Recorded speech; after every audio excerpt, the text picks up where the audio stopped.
taste her kiss, but her kisses are not mine. No, they're not mine.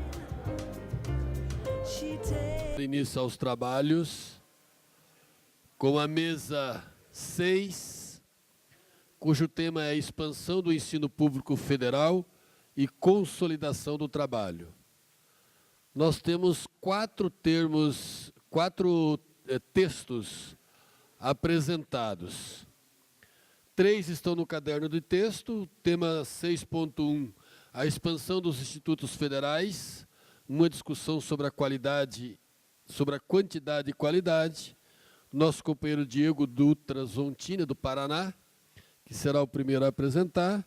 O texto 2, expansão do ensino público federal e consolidação do trabalho, da Silvia Leite, da Bahia, que também está presente. O texto 3, controle e produção científica, para onde caminhamos, do nosso colega Wellington, que ainda não está no recinto, mas deve chegar para fazer a apresentação, imagino. Não estou vendo ninguém da bancada do Rio Grande do Norte aí para verificar, mas imagino que não teremos problema. E não está no caderno o texto do professor Remy neste tema, dito com o tema construir um novo modelo de fomento à pesquisa e à inovação, do professor Remy, que também fará a sua apresentação conforme temos procedido desde o início do encontro. Convido o professor Diego para fazer a apresentação, inclusive apresentar a companheira que assina com ele o texto, né? Que são os dois que apresentaram esse texto aqui. Professor Diego, por favor. Professor Diego é do campus de Irati, no estado do Paraná. Bom, boa tarde, pessoal. Meu nome é Diego, como o professor Brandão disse, professor do Instituto Federal do Paraná, campus Irati. Esse é o primeiro encontro que eu estou participando aqui do ProIFES. Enfim, na verdade estou há 2 anos e pouco aí na carreira EBTT. E até queria parabenizar o ProIFES pelo evento. Estou aprendendo muito sobre tudo aí, sobre a nossa carreira. Então, estamos engateando ainda no processo sindical. E eu queria trazer um pouquinho, nesse texto, um confronto de quantidade e qualidade. Então, o texto parte a partir de uma visão local, a partir do Instituto Federal do Paraná, mas buscando uma compreensão global desse plano de expansão que a gente vem passando nesses últimos anos. Então, o que acontece? Tem tido uma expansão muito grande, o que é muito bom, a gente precisa expandir, precisamos de mais campos, precisamos de mais vagas, mas o questionamento é, como é que está sendo feita essa expansão? O que a gente vê é, abre-se campos, abre mais campos, está abrindo cursos e mais cursos, beleza, legal, mais vagas. Mas agora, temos estrutura física para trabalhar com esses cursos? Quando a gente abre um comércio, digamos, sei lá, um mercado, uma farmácia, só com remédios dá para abrir uma farmácia? Não dá, a gente precisa de estrutura física, precisa ter ali as prateleiras, um caixa. E aí, só com professores dá para abrir uma instituição de ensino? Só com os professores, 2 salas de aula? Salas precárias, sem laboratórios, sem estrutura nenhuma. Então, a gente vê isso acontecendo em muitos campos. No Paraná, por exemplo, foram abertos diversos campos aí nos últimos anos, estão se abrindo mais campos, e a estruturação desses campos acontece de uma maneira muito lenta, o que a gente acha que prejudica um pouco a qualidade do ensino. Não só o ensino, mas pesquisa, principalmente, né, quem precisa de laboratórios para efetuar sua pesquisa. Não tem, e não tem uma boa previsão de quando isso vai ter. Será que 8, 10, 20 anos para se estruturar um campus é correto? Na verdade, abriu-se o campus, começa a ter uma turma. Legal. Essas turmas vão sendo formadas. E aí, sem laboratórios, ainda mais nos institutos que prezam pela formação profissional. Eu vou trabalhar disciplinas técnicas, disciplinas que eu preciso de laboratórios. Sem ter um laboratório, fica bastante prejudicado. Então, a ideia do texto principal foi confrontar qualidade com quantidade. Será que simplesmente expandir significa abrir mais campos, dispor de mais vagas? Só isso é expansão? Será que, por exemplo, estruturando melhor campos já existentes, eu não consigo expandir por outros pontos de vista, como, por exemplo, combatendo a própria evasão num curso profissional. A evasão pode acontecer muito bem pela falta de estrutura, falta de aulas práticas em cursos técnicos. Bom, a partir disso, a gente entende que os nossos objetivos, tanto enquanto instituto e as universidades, é oferecer ensino de qualidade. E o que é qualidade? Bom, para falar de qualidade, tentando entender um pouquinho mais o que a gente entende por qualidade no ensino, a gente vem com essa expectativa de que um ensino de qualidade seria um ensino que permita o aluno a desenvolver as suas potencialidades. E aí, para desenvolver as suas potencialidades, a gente precisa de estrutura. Claro, deixo bem claro que somente estrutura não implica em qualidade. Tem muitos outros fatores, muita coisa a ser trabalhada. Porém, uma extrema falta de estrutura prejudica bastante a qualidade no ensino. Bom, tendo isso em vista, a ideia, que não está muito formulada no texto da proposta, até eu não tinha muita noção de como deixar o texto com a proposta explícita, mas acho que a ideia de proposta seria discutir futuramente aí como são feitos esses projetos de expansão. Eu acho que num projeto de expansão tinha que estar claro quais são as estruturas físicas mínimas necessárias para garantir o que a gente quer em termos de qualidade e um tempo específico para que isso seja cumprido. Porque não adianta a gente simplesmente abrir, vai tocando e estrutura quando dá. 20 anos para estruturar um campus, 10 anos para estruturar um campus, eu acho que não é aceitável. Acho que teríamos que ter um prazo, isso acho que leva aí para a discussão dos colegas para determinar, primeiro, o que seria a estrutura física mínima necessária e quanto tempo seria aceitável a gente aceitar para essa estruturação. Eu acho que no plano de expansão isso tem que estar constando, porque no atual plano de expansão do governo só se divulga os números. Claro, números são bacanas, quando a gente coloca uma pesquisa fundamentada em dados numéricos, fica legal, beleza, parece que tem uma boa aceitação, a gente vê, nossa, tantas mil vagas foram criadas, tantos campos novos foram criados. Agora, essas vagas são efetivamente vagas? Esses campos são, de fato, campos? Ou são 2, 3 salas de aulas, onde os professores se amontoam em uma sala de professores com 30 professores? Tem como desenvolver pesquisa num ambiente desse, sem laboratórios? Por sorte, a minha área de pesquisa, sou da matemática, então um lápis e um papel eu me viro. Agora, um professor ali da química, da física, temos lá doutor em física experimental. Como que ele vai desenvolver pesquisa? Não tem. Você vai dando um jeito com alguns projetos de extensão, tentando fazer o que dá, mas eu acho que é muito tempo para a gente tentar ir empurrando com a barriga e fazer o que dá. Então, acho que em termos de proposta seria isso, pensar num plano de expansão que deixe claro estruturas físicas mínimas e um tempo que seja um tempo aceitável para essa estrutura. Basicamente é isso. Obrigado.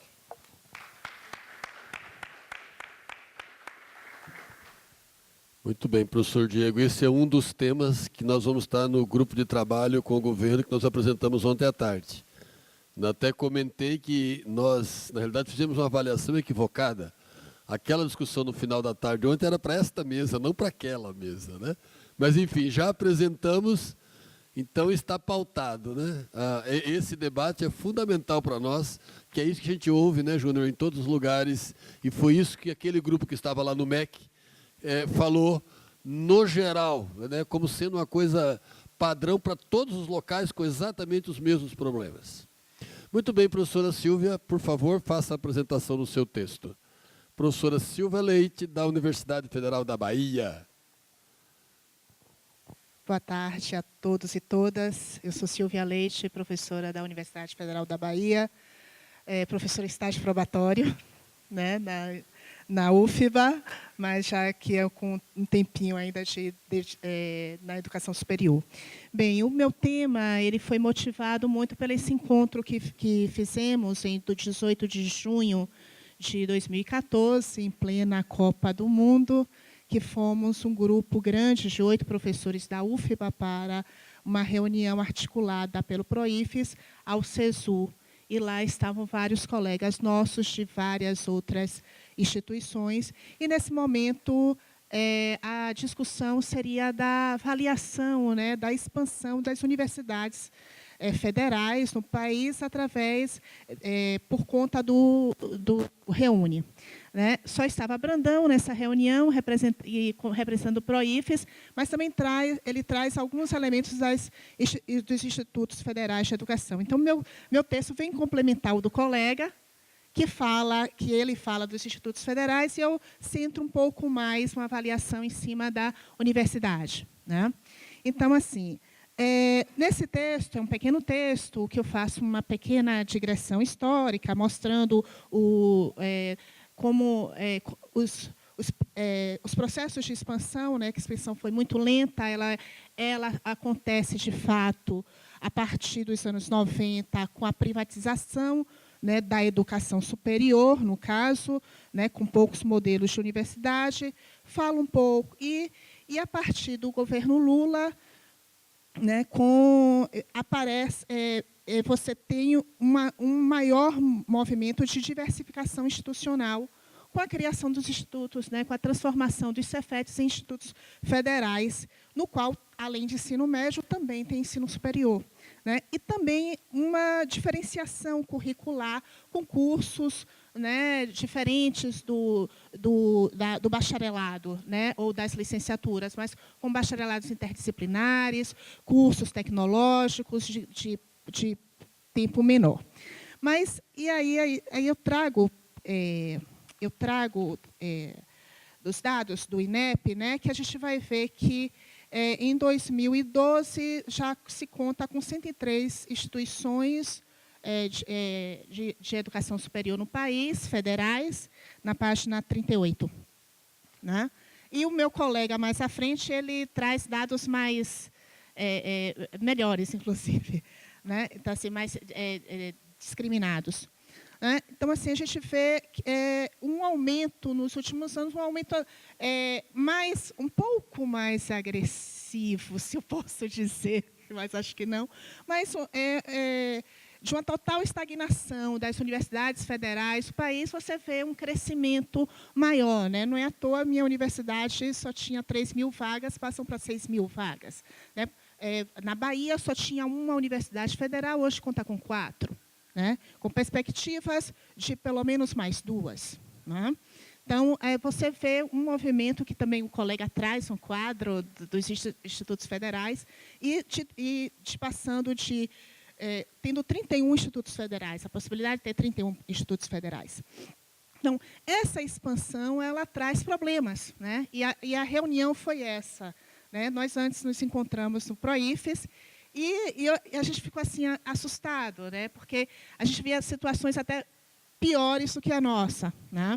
De situações assim de unidades de campi que falta, inclusive aqui em Goiás, que falta giz. Tá? Então, assim, fora a falta de professores, uma série de coisas. Então, assim, essa reunião que foi no PROIFES foi uma lamentação geral, né? Todos com muita necessidade de colocar a sua realidade, e logo depois no CESUR também foi nesse sentido, e a gente viu que somos favoráveis, sim, ao Reúne, à expansão, acho que ela tem que acontecer, mas não vamos achar que está bom, né? Precisa de mais coisas. E o Gil falava isso, né? Nos dias passados, colocando dessa situação que, sim, fomos favoráveis ao Reúne, mas já sinalizávamos que isso traria problemas, e como está tendo. Então, assim, a gente tem, desde a falta de giz, como eu falei, mas falta de estruturas, de salas de aulas, de laboratórios, né? Falta de professores, né? Então, que acarreta que colegas assumam mais de 20 horas em salas de aula. Né? A universidade tem algumas que já colocam 8 horas, 12 horas em salas de aula, que é um pouco diferente dos institutos, mas, assim, você vê colegas lá de Vitória da Conquista assumindo 20 horas, 22 horas semanais de sala de aula. Né? Falta de técnicos administrativos, está faltando muitos, e estes penalizados pelo pior salário da carreira federal. Dificuldade de preenchimento dos cargos docentes e técnicos em locais de difícil lotação e difícil fixação, né? Entre tantas outras situações. Então, assim, o que é que a gente propôs nessa reunião que nós fizemos e que eu trago aqui para esse encontro? A necessidade de realizar, de debatermos, né? E de avaliarmos, sem reservas, o REUNE, né?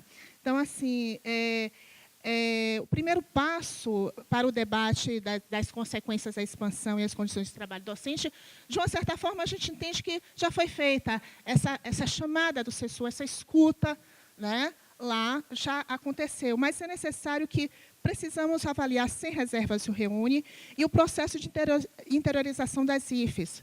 É necessário que o governo, através do CESU, faça um amplo processo de escuta das demandas das universidades, né, e que nós realizemos seminários, né, regionais, e da mesma, não só eles, mas como nós também, o PROIFES e os sindicatos, né, na sua base, também chamando, eu também chamo os parceiros, a UNE, a FASUBRA, né, e que vai culminar num seminário nacional, né?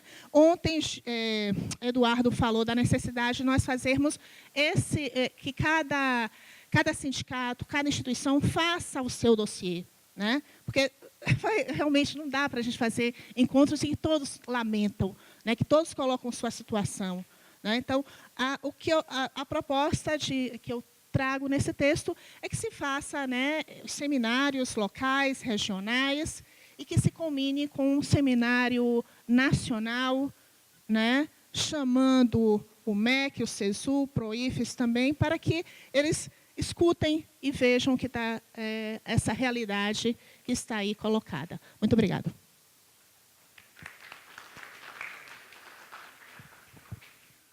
Obrigado, professora Silvia. O professor Wellington não chegou ainda ao recinto. O professor Remy está aqui. Nós vamos pedir que ele faça a apresentação do seu texto e das suas proposições sobre o tema. Professor Remy.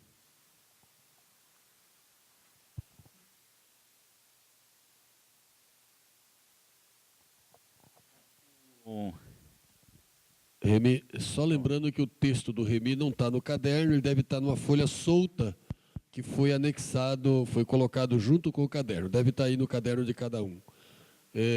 São 2 folhas, tema 6, tal, e o título do texto. Então, o meu texto, ele basicamente é o mesmo texto que foi apresentado no 9º Encontro Nacional, e eu atualizei aqui algumas informações, e estou reiterando porque, na realidade, nesse ano que passou, nós não conseguimos implementar as questões que lá haviam sido indicadas.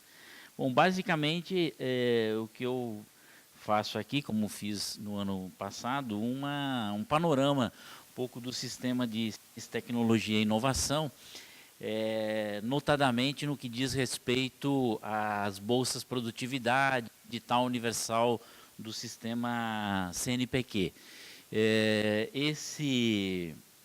Essa agência, na realidade, é que hoje é o responsável pelo o principal mecanismo, né, de fomento à pesquisa e à inovação no país, e tem como uma característica principal a distribuição de bolsas, né? Bolsas produtividade, bolsas de inovação. Ao todo, nós devemos ter por volta de 25 mil bolsas hoje no sistema CNPq. O acesso a essas bolsas é cercado de várias controvérsias, né? A cada divulgação dos resultados, produtividade e do próprio edital universal, nós acompanhamos, né, pelas várias manifestações, portais, né, várias críticas, né, a concessões dessas bolsas que são cercadas de alguns mistérios, né? Nem sempre os que têm os melhores projetos, as melhores propostas são de fato os contemplados.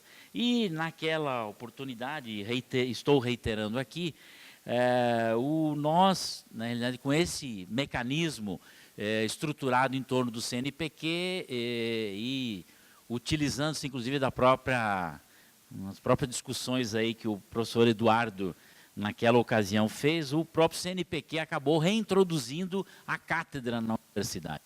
Então, nós temos um conjunto de professores nas universidades brasileiras que recebem, ao longo da sua vida, a Bolsa Produtividade e sobre as quais pairam, né, muitas dúvidas. Pairam muitas dúvidas também porque o próprio sistema do CNPq é muito pouco, digamos assim, acessível a essa informação. Só muito recentemente o CNPq remodelou o seu portal e inclusive incluiu várias as concessões das bolsas de outros editais, mas isso não é fácil descobrir, né? Você precisa entrar lá num sistema de informações, né, e acessar 4, 5 páginas para poder chegar na lista da produtividade 2013, 2012, 2011, mas não se sabe, por exemplo, que projetos estão sendo apoiados, né, que pesquisas estão sendo apoiadas, né, a própria duração do sistema, embora a gente conheça, tem os pesquisadores, 1A, 1B, o C, os sêniores, o prazo de duração, nem sempre essas informações estão lá muito visíveis. Então, a proposta aqui, primeiro, como encaminhamento, é que o PROIFES deve iniciar uma agenda de discussões com o CNPq para tratar desse assunto. Nós fizemos algumas tentativas, né? O próprio professor Eduardo aí, ao longo desse ano nos autorizou, nós fizemos inclusive vários pedidos de audiência ao presidente Glaucio Oliva do CNPq, mas nunca confirmou. Eu mesmo encontrei numa audiência na Câmara, falei que o PROIFES tem uma proposta sobre as bolsas de produtividade, quer discutir o tema da Bolsa de Produtividade, ele achou muito importante, né, e de fato é um assunto extremamente importante que está, inclusive, estrangulando o orçamento do CNPq. No entanto, se nós formos olhar em termos de montante de recursos, hoje o Ciências Sem Fronteiras já mobiliza mais recursos do que o sistema de bolsa do CNPq. Quer dizer, nós temos mais recursos alocados no CNPq do Ciências Sem Fronteiras do que o próprio mecanismo de concessão de bolsa, que tem em torno de 18 modalidades, né? Então, a ideia principal aqui é que eu apresento é que esse sistema individualizado de concessões de bolsas está levando a essa anomalia, que uma casta extremamente pequena de professores se perpetua, né, e que, na realidade, acaba por reproduzindo o sistema da cátedra. Por outro lado, há uma dificuldade dos novos professores que estão chegando nas novas universidades, nos novos campos, né, de ascenderem a esse sistema, né? Então, uma das propostas aqui apresentadas, que diz respeito à questão de discutir a concessão dessas bolsas, por exemplo, é de fortalecer os grupos de pesquisa, né, fazer com que os próprios grupos de pesquisa, nós, no modelo francês, por exemplo, tem outros países da Europa que utilizam dessa forma, sejam outorgados sejam convocados para grandes editais, né, ao longo do ano, e que esses grupos acabem distribuindo essas bolsas, né. Uma outra questão é dentro desse bojo todo, né, quer dizer, o próprio papel dos comitês assessores, né, das várias áreas acabam por constituindo reproduzindo essa casta aí. Uma outra questão que é muito pouco contemplada nas nossas análises, né, é que o Sistema Nacional de Ciência e Tecnologia não olha para as diferenças regionais. Então, há professores, pesquisadores, né, não vou discutir aqui o mérito, né, mas que recebe a bolsa do CNPq, recebe a bolsa da FAPESP, né, quem não é no estado de São Paulo recebe da FAPERJ. Aliás, a FAPERJ tem um sistema institucionalizado de bolsa. A UERJ, por exemplo, paga para todos os professores a bolsa como complementação de salário. E que esses professores também recebem a bolsa do CNPq. Então, há muito pouca integração das bases de dados, né? Nós temos vários sistemas, os consolidados, né? A FAPESP, FAPERJ, FAPEMIG, mas que não conversa com a base do CNPq. Então, há uma necessidade de convergir essas informações. E também uma outra questão que esteve presente em algumas oficinas que nós realizamos lá em Brasília, nessa discussão da expansão, que é a reserva, né? Qualquer investimento para o fomento regional deve respeitar 30% para as regiões Norte, Nordeste e Centro-Oeste. E isso não é respeitado na Bolsa de Produtividade, né? O CNPq diz, já fiz uma consulta, diz que para o edital universal, né, os 30% são respeitados, né, mas eu nunca vi provas disso, pelo menos as provas que eu levantei não apontam para isso. Então, na concessão das bolsas produtividade, não se respeita a cota de 30%. Por fim, eu acho que essa discussão, ela impacta, né, evidentemente, nesse tema que nós estamos discutindo, que o professor Alex não está aqui no Rio Grande do Norte, que eu acho que falou no primeiro dia, remete a nós discutir o impacto que tem sido provocado nas universidades por essa mobilização em torno, né, da Bolsa Produtividade, dos rankings, de participar da pós-graduação, né? Isso tem, na realidade, tensionado muito as estruturas internas nas universidades. E aí, junto essa informação com uma declaração recente, né? Hoje de manhã o professor Gil falou do Novoa, né, ex-reitor da Universidade de Lisboa, que esteve lá, retornou agora a Portugal, ficou 9 meses lá na UNB. Ele esteve num dos nossos CDs e ele deu um dado muito interessante. Quando a Universidade de Lisboa e a Universidade Nova de Lisboa se fundiram, né, eles foram procurar os grandes organismos que elaboram os rankings, né, para dizer, como é que nós vamos fazer agora para contabilizar essa produção. Aí ele recebeu a resposta, não, mas isso não é com nós, isso é com a turma lá da Elsevier, dos ingleses lá, que me foge o nome. Quer dizer, quem alimenta todos esses rankings, não sei o que, são os grandes periódicos. Não, é a indústria dos periódicos que alimenta esses ranqueamentos. Então, quer dizer, todo esse trabalho hoje nosso na universidade é um trabalho que é apropriado privadamente por esses agrupamentos, né?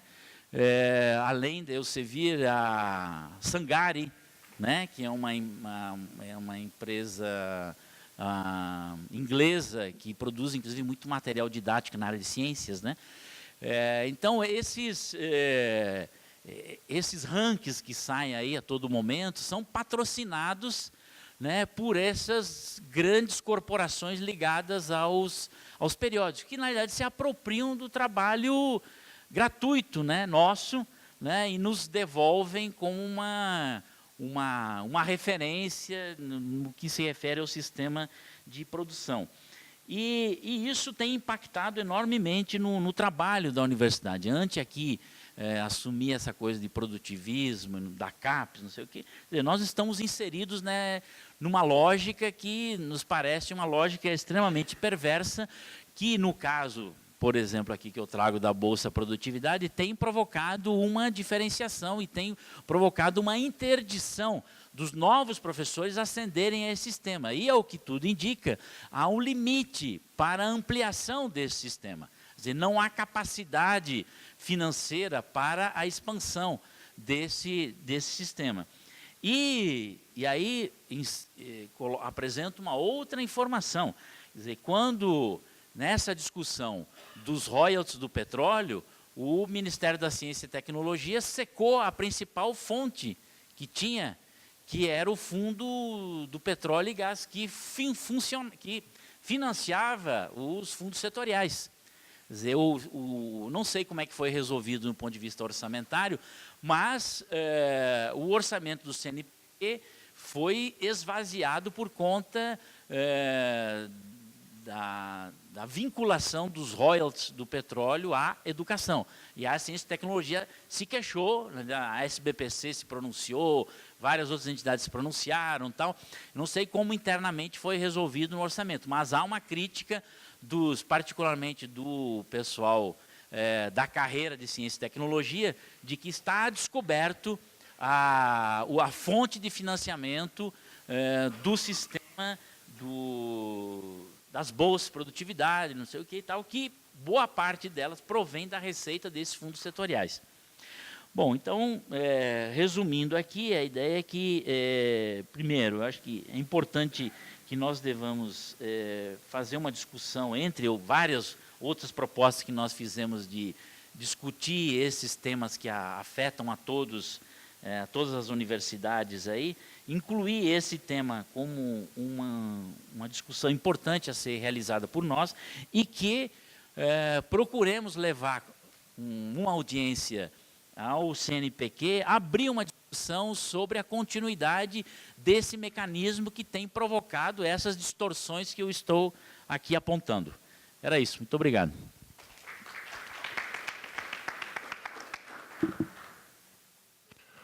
Convidamos o professor Wellington. Temos, professor Wellington. Professor, eu fiz um resumo rápido aqui, porque o teu texto, quem leu, é bastante interessante e vai mais um pouco na linha do que o Remy está colocando aqui, mas que bom que o senhor está aqui para apresentar. Boa tarde a todos e todas. Na verdade, esse texto aqui, ele partiu de uma série de conversas que eu tive com alguns colegas lá de Natal, com relação ao que eu acho que é a função do sindicato. Além de uma qualidade de trabalho boa, que o professor, nesse trabalho, tem uma boa qualidade de vida. E o texto parte do... Primeiro eu vou colocar aqui, alguns termos que eu coloco aqui, eu já renego, como o termo produtivismo, que eu acho que isso é um termo pejorativo, e eu acho que a universidade tem que ser produtiva mesmo, ela tem que devolver aquilo que a população investe nela. O que eu estou colocando aqui é que nós precisamos fazer um questionamento, ou pelo menos uma reflexão, de como é que está sendo tratada essa questão do controle da produção científica. Tem que ter controle? Tem que ter controle. Isso não pode também ser uma coisa sem nenhum parâmetro, porque isso aqui é ciência, e isso aqui precisa-se realmente de uma organização, de uma estrutura que cuide disso. O problema é que na dinâmica do dia a dia, o que nós estamos vendo, pelo menos eu estou vendo nesses anos que eu estou na universidade, é que se desenvolveu uma espécie de paranoia dentro da academia com relação à pontuação, com relação à publicação, com relação à formação de grupos, tudo isso para dar resposta a um centro de controle. Com isso eu não estou querendo dizer que deve-se desmontar esse centro de controle, mas eu quero dizer que precisamos estabelecer uma discussão aberta com a CAPES, CNPq, para que a gente encontre um novo parâmetro para um novo momento da universidade. E eu acho que esse texto é mais ou menos nesse sentido, de mais do que fazer encaminhamentos, é um texto para provocar a reflexão das pessoas, dos grupos de trabalho, e de nós, dirigentes sindicais, porque essa ação sindical, apesar de ser uma parte muito inerente à academia, o sindicato ele tem que ter essa participação para preservar a vida do professor. A verdade é essa. Principalmente dos professores mais antigos, como eu, que daqui a pouco vou morrer. E porque o IBGE diz que 74 anos é a média de vida, então eu estou perto já de ir embora. Pois é. Mas aí tem toda uma geração de novos professores que não podem entrar na universidade com essa mentalidade de ficar o tempo todo numa espécie de esquizofrenia, buscando pontuar e se distanciando, inclusive, das discussões políticas. Porque boa parte dos professores também não participa das reuniões sindicais, dessa coisa toda, porque os caras, eles dizem para mim o seguinte: não vou não porque eu tenho que fazer um relatório tal, não vou não porque eu tenho que produzir um artigo não sei aonde. E assim a gente vê que as pessoas se distanciam de uma ação política, mas ficando concentrada dentro dos laboratórios, dentro dos seus grupos de pesquisa, dos seus grupos de estudo. Por isso que eu acho que esse texto é mais para reflexão. Evidentemente que a gente pode dialogar como a gente pode chegar à CAPES, CNPq, não sei como, não tem esse entendimento de como chegar lá, mas eu acho que a gente precisa refletir antes que a gente transforme os professores de hoje, de ontem e de amanhã em robôs que simplesmente vão ficar lá fazendo pesquisa e inclusive, aí eu vou fazer uma autocrítica, fazendo pesquisas que não tem nada a ver com a realidade social, mas que precisa pontuar para fazer a sessão de carreira. É isso.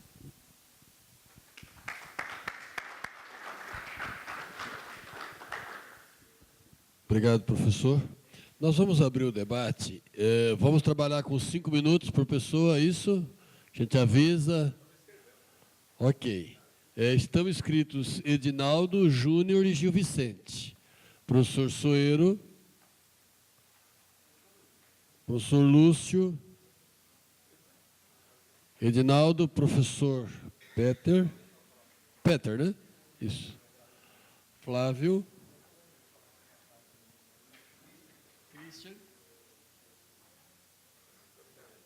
Professor Edinaldo, por favor.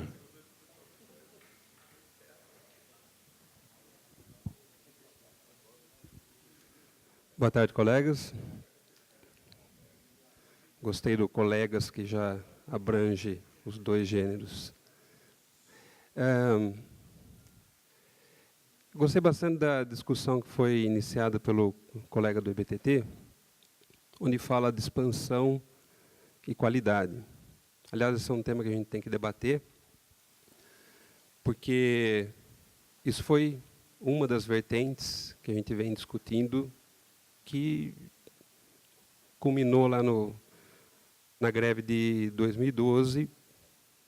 Muito aconteceu de expansão, e a expansão, muitas vezes, sem se preocupar com a infraestrutura. Então, nós temos lá os nossos colegas de Sorocaba, por exemplo, que o transformador não aguentava o tranco, né? Funcionava a 1/4 de boca, não é nem meia boca. E, obviamente, se a gente começar a olhar a nova carreira que nós temos, ela depende muito da produção científica, da produção acadêmica, né? Então, os novos que estão chegando, se eles olharem as condições de trabalho e elas não forem satisfatórias, eles vão acabar não progredindo na carreira, o que vai influenciar no salário, o que vai culminar lá no final com uma perda razoável financeira. Enfim, reconhecimento, etc. Então, eu acho que essa questão de expansão e qualidade é uma questão importante. Aliás, a questão qualidade, ela já vem no nosso... Todas as vezes, nos nossos discursos, nós falamos da universidade pública, gratuita e de qualidade, né? Então, o Savares vem muitas vezes aqui falar de qualidade, etc. Então, acho que a gente tem que olhar essa questão com muito carinho. O que, né, de certa forma, me ocasionou um pouco de surpresa na nossa última votação aqui, onde eu coloquei um mecanismo porque, óbvio, quando a gente vai criar, a gente precisa criar com estrutura. Então, nos meus mecanismos lá, nas emendas, tinha a parte da estrutura, dada o orçamento, dada a questão de planejamento estratégico, mas também coloquei que quando a gente não atinge os objetivos, né, e o Wellington foi feliz na colocação dele, que a universidade ela tem que retornar para a sociedade. Então, a gente tem que fazer essa análise. E, quando não atinge o objetivo, a gente deveria fechar. Né? E aí eu fiquei espantado que nós estamos aqui sempre defendendo público, gratuito e de qualidade, e a hora que a gente coloca um mecanismo de controle de qualidade, o que nós vimos aqui na plateia, eu contei, né? Foram 7 votos, se não me engano, 7 votos para o controle de qualidade. O resto é assim, vamos criar, e em nome de uma autonomia, vamos deixar a qualidade de lado. Não interessa a qualidade. Então, acho que esse é um assunto muito importante. A gente precisa discutir qualidade em todos os sentidos. Naquilo que nós produzimos, naquilo que a universidade retorna, na condição de trabalho, é qualidade. Senão, nós vamos nos deparar ali na frente com uma situação muito complexa. Então, Então, era isso aí que eu queria falar. Obrigado, professor. Júnior.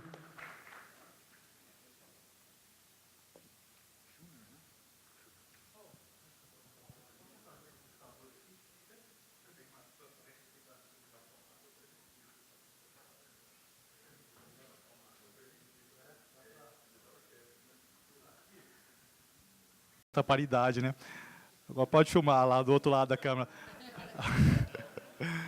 Eu fiquei pensando, fiquei refletindo no almoço qual o preço, até onde você iria para isso. E agora me veio também a reflexão a respeito do PROIF. A gente assumiu o PROIF, foi no primeiro dia, né? A gente fala PROIF, chapa branca, a gente não assume, né? Fica com medo. Não, realmente agora em diante, eu sou contra a paridade e não nego para ninguém. Tá bom?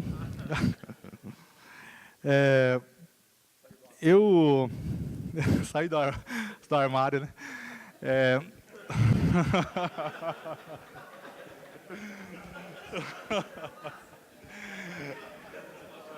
Ó, eu vou querer esse tempo, hein? Eu quero esse tempo. Eu quero o tempo aí, Diogo.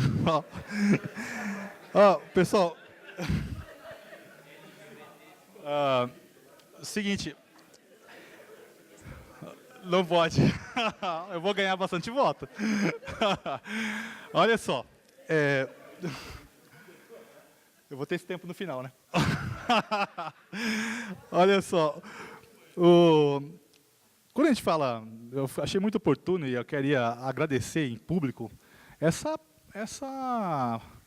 iniciativa do PROIFES de, a gente ser recebido pelo SISU, pelo Paulo Speller, o secretário, a Adriana Vesca, do Tristão, porque é uma dificuldade você ter acesso a esse pessoal. E o PROIFES demonstrou mais uma vez que eles têm um trânsito muito bom. A gente foi ouvido, a gente tem aquela teoria de liberdade é fazer, né? Mas às vezes você poder falar também é bom, te dá aquela sensação de liberdade também, né? Bom, então, o que eu vou falar aqui, eu acho que vou chover no molhado, subir para cima, descer para baixo, porque todo mundo já falou isso aqui nas falas que me precederam. Mas olha só, cada um sabe, né? Parafrasear a dor e a alegria de ser o que é, né? Nós sabemos a dor e a alegria de estar num campus novo, num camp novo. Então, o que acontece? Quando você fala CT Infra, a gente imagina, nossa, vamos construir, aprovamos em 2009 o CT Infra para construir laboratório de pesquisa, porque nós fomos formados por vocês aqui mais experientes. E tem muitos pesquisadores aqui, um A, um B aqui dentro. E nós fomos formados por esse quadro, e saímos de lá, mas não, nós vamos agora num processo de expansão. Eu não nego a expansão, eu estou empregado, eu acho que a expansão foi muito, muito positivo, mas precisamos dar uma polida aí, né, pegar a pedra bruta e tirar as arestas. A gente chega lá todo empolgado, eu ainda fiquei muito empolgado, porque vou trabalhar na universidade que eu fiz minha pós-graduação, né, menos parte dela, em nível de mestrado.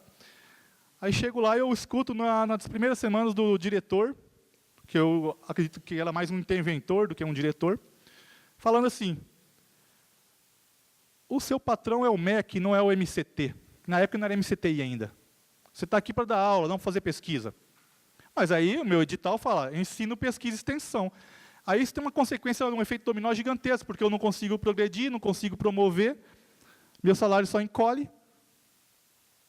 Fica complicado, né? Complicado. E ao redor tem o USP, Unicamp, que inicialmente está com um salário melhor. A Unesp, mais ou menos, mas também o Fórum das Três permite que o início seja igual. Então, as condições de trabalho é outro detalhe. Então, o que acontece? Eu noto que a administração da universidade, em geral, ela não cresceu na mesma proporção que cresceu a expansão, que foi a expansão, ela não conseguiu acompanhar. Nós temos 2 projetos, um em 2009 e um em 2010 CT Infra, que eram 2 prédios de 2 andares para pesquisa, e na prioridade da universidade, nossos prédios estavam lá no final. Enquanto São Carlos cresce a velocidade X, nós crescemos a velocidade 1/10 de X. Porque a prioridade não somos nós, eu acredito que a prioridade deveria ser os novos campos, não seria? Para mim está o inverso. Aí agora nós estamos construindo esses novos prédios, começaram esse ano, de 2, vamos construir um e só tem a estrutura. Só parte, o projeto estrutural, o projeto arquitetônico não tem. A UFSCar tem hoje uma necessidade de 19 milhões para fechar todos os CT Infras da universidade. devido a essa defasagem do CT-Infra de metro quadrado de ser 1.400, que eles dão, e normalmente é 2.400 para você construir o metro quadrado hoje na universidade pela licitação. Então, tem esse déficit de R$1.000, nós temos o metro quadrado, nós temos mais de 3.000 metros quadrados para construir, no mínimo precisamos mais 3 milhões para fechar. A gente não consegue nem dinheiro direito para fazer uma reestruturação da energia elétrica, cair energia 7 vezes por dia. Agora só falta ligar um liquidificador no campus e cair energia. É assim, infelizmente é assim. Então, como é que você vai pôr num aparelho de pesquisa? No meu caso, eu trabalho com a parte de química. Como é que você vai ligar um aparelho lá? Ele não consegue nem ligar o cluster, Dinaldo. Nós temos um cluster fantástico da HP lá. Nossa internet é pior que carroça. A gente não consegue ligar o cluster. Por quê? Porque a energia não é suficiente. Num campus que tem 2.700 estudantes de graduação, 270 de pós-graduação, e que deveria ter, em 10 anos, 9.000 estudantes, quase 7.000 de graduação e quase 3.000 de pós. Então, a gente está muito devagar. Se o magnífico reitor fosse meu estudante, e ele tivesse que alcançar em 10 anos esse índice, ele estaria reprovado, não teria nem condições de ir para exame, porque ele foi incompetente. Agora, será que é culpa dele? A questão é culpa dele? Eu não sei. Alguém tem que ter... Alguém provocou isso. Quem? Eu não sei. Eu queria saber. Como queria saber também a relação do RAT e do RAP. Professor, estamos nos descontos já. Tá, joia. Queria saber a relação do... Depois eu... Desconto do armário. Tá, joia. Desconto do armário. E essa relação do RAP e do RAT tem que ser discutido. Porque eu já vi várias reflexões, por exemplo, essa relação 18:1 é uma relação que tem uma consequência perversa, até draconiana isso aí. Quando você observa que 18:1, qual a consequência disso? A consequência está no número de docentes em sala de aula. Nós temos uma distribuição na universidade que o pró-reitor de gestão de pessoas adora falar, 0,82. 0,82 é o geral, mas vai fazer a topografia disso aí. Está 1,1 em Araras, 0,9 em São Carlos, e em Sorocaba está 0,6. Então é fácil ali. Não vamos brigar por 0,2. Então me dá 0,2 que a gente não briga. 0,2 vai dar uns 20, 40 funcionários, já melhora. Então é fácil, pisar no calo dos outros. Quanto à questão, só para finalizar, a questão do produto, da produtividade, nós temos, no estado de São Paulo, a FAPESP adora mostrar esses dados, o Brito adora. E ele mostrou um dado, o Hernan Egovic, ele mostrou um dado, lá quando ele foi em Sorocaba, em que faz uma relação entre citação e publicação. Então, você tem uma média mundial de número de citações dos artigos científicos. E ele pega essa média mundial e coloca a média dos artigos nacionais, dos artigos dos pesquisadores brasileiros. Então, se você está próximo aí, você está dentro da média mundial, você está, parabéns, a FAPESP vai investir em você. Se você está abaixo, você tem que trabalhar melhor, que seus artigos estão com pouca qualidade, porque você não está sendo citado. Se está acima, pode vir aqui que a FAPESP vai te abraçar. Então, acontece isso. E o que esse indicador que eu acho interessante mostra? Mostra o seguinte, que nós estamos produzindo mal. Porque o que a gente produz não está sendo de serventia para base para outros estudos ou para ser referenciado, quer dizer, aquilo que nós estamos produzindo, a gente tem que repensar isso daí. Será que a gente está produzindo está sendo relevante? Então, eu achei muito interessante que a FAPESP começou a dar uma mudada em relação a isso. Que não é mais o número de artigos que ela está avaliando quando você submete um projeto, ela está olhando a qualidade desses artigos. E tem que ser assim. Por que publicar 20 artigos que só tua mãe lê? Porque você fala, mãe, olha que eu publiquei. Enquanto outro cara publica 2, que está lá, passando das 100 citações internacionais. Então, a gente tem que fazer essa reflexão também. E o trabalho científico ele não tem que ser um trabalho de quantidade. A gente tem que produzir com qualidade. E para a gente produzir com qualidade, a gente volta à questão da infraestrutura que tem que ter na universidade, nos campos. Porque senão, isso vai matar quem está nos novos campos. Porque o cara não quer esperar 20 anos para poder começar a pesquisar. Ele quer agora, eu quero pesquisar agora. Obrigado. Obrigado, professor. Gil Vicente.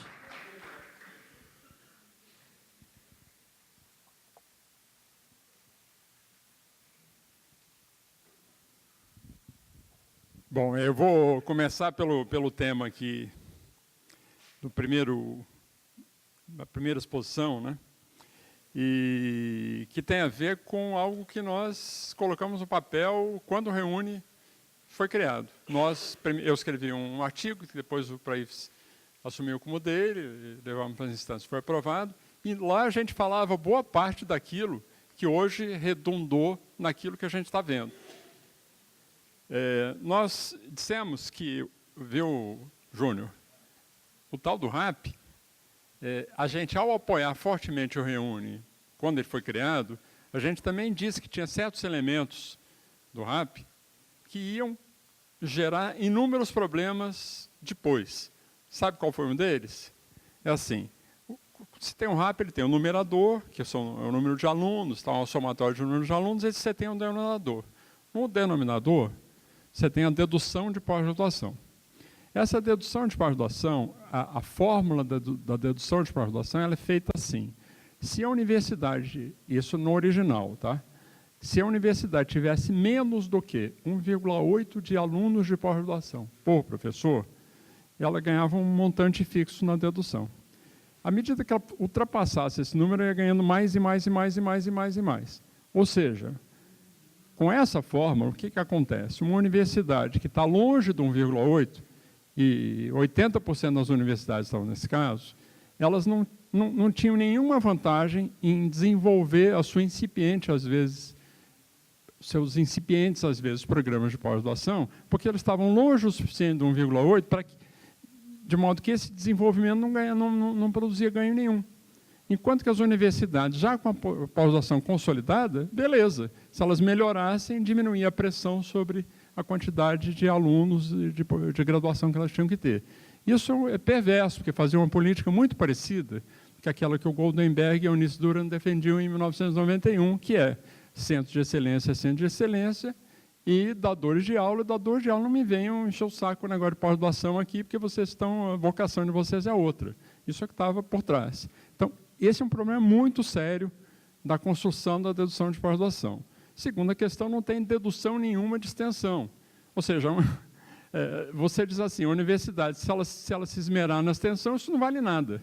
Bom, evidentemente que a universidade, para se apropriar dos recursos, ela vai fazer aquilo que está dito em alguma formuleira lá. Então, se não tem nenhuma vantagem dela ter extensão, ela vai fazer aquilo que é mais demandado, que é a pós-graduação, a produção de conhecimento e tal. O que é uma outra deformação, porque a gente sempre diz que temos que ter ensino, pesquisa e extensão, então nós vamos mudar de opinião, ou nós vamos introduzir nas fórmulas aquilo que a gente diz que defende, inclusive na Constituição. Mas tem um problema mais grave, que os companheiros colocam, que está no artigo deles, muito mais grave, que é assim, sabe qual é? O que a gente disse lá também naquele artigo, é que na fórmula que dá a quantidade real de alunos, a quantidade teórica de alunos, que tem um número real e tem um somatório que reflete o número que aparece de fato, que não é o mesmo. Nessa fórmula, você não leva em conta nem a área de conhecimento, porque a exigência de número de alunos em sala de aula por professor não é igual. Você pode até discutir qual seja, mas ela certamente não é razoável que ela seja igual para qualquer que seja a área de conhecimento, né? Não vou aqui entrar no mérito da área de conhecimento A, B ou C. Mas um segundo ponto que é muito pior que o primeiro. Nas fórmulas de dedução de pós-graduação, em todas elas, está introduzido o fator da qualidade. Se o curso é bom, a dedução é maior. Se o curso é mais ou menos, a dedução é menor. E se o curso é muito ruim, a dedução é quase nada, o que é razoável. Só que no numerador, essa lógica desaparece.